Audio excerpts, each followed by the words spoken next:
Glenn Beck is going to talk about vaccines in a production meeting on his network.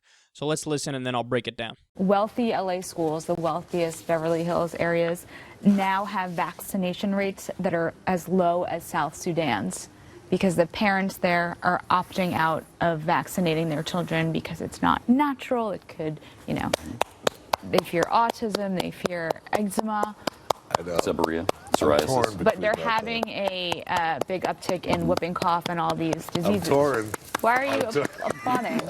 I'm torn. I mean, halfway just to piss you off. But the other half is, I think that there is a lot to be said for this vaccination crap.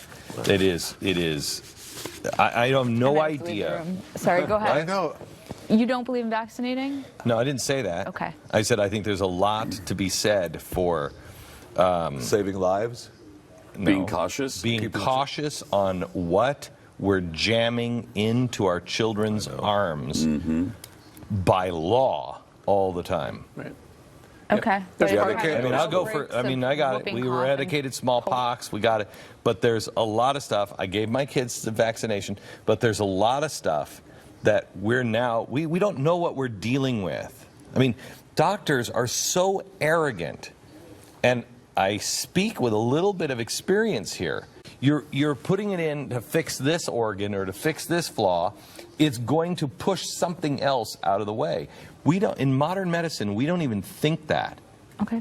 I get your point completely, but then you have outbreaks of contagious diseases and kids dying. I know. And it seems like we have an outbreak of Ebola. I mean, disease is going to come. I am not saying that we don't use modern medicine. I am not saying that I'm against all vaccinations. I'm saying that we consider the arrogance of doctors and governments jamming needles in our arms and our children's arms and forcing us to do these things. We're making superbugs because we are so arrogant that we're masters of the universe. No, we're not. There's a balance in all things. It's not, don't ever have your kids vaccinated, and it's not, vaccinate them for everything. Yes, it is. The answer is vaccinate them for anything they have a vaccine for. That is exactly what the answer is. No, Glenn, the arrogance is not on the part of the doctors. The arrogance is on you for thinking you know better than the doctors. They have the degrees, they did the studies, they gathered the evidence and the proof, they figured it out, and then you come along and smugly and glibly dismiss it because it doesn't fit perfectly with your ideology. Oh, God, he's insufferable, man. And also the idea that we think we're the masters of the universe, so superbugs are being created, and it's those damn arrogant doctors. No. Superbugs are being created from antibiotic overuse. The people warning against antibiotic overuse is the doctors and the scientists and the researchers. They're the ones saying, whoa, easy there, public. Of course, there's overuse in terms of factory farms. They pump cows and shit full of antibiotics, and that's what's leading. So it's not the doctor's fault. In fact, they are the ones who have kept the antibiotics slightly ahead this entire time. I was reading an article the other day about how what they've done is they've actually gotten really creative and gone way back to like some of the original antibiotics that they ever used because they thought, well, maybe let's try the old ones again to see if they work when the new ones don't work anymore. And it turned out they worked for a little bit, right?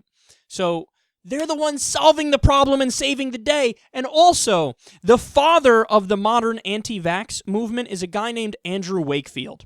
His study was so flawed that the medical journal that originally released it took it back and apologized.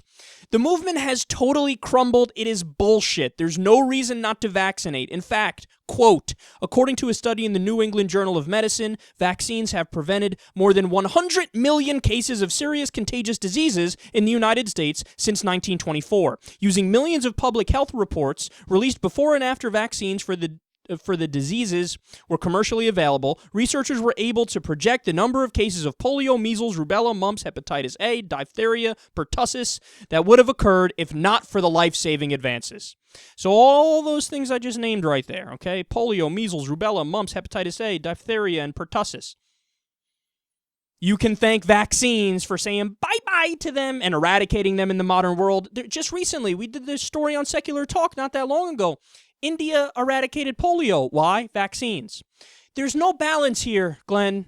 There's no, well, sometimes they're okay. Sometimes they're not. No, the issue of vaccines is a black and white issue. There's one side that's totally right and another side that's totally wrong.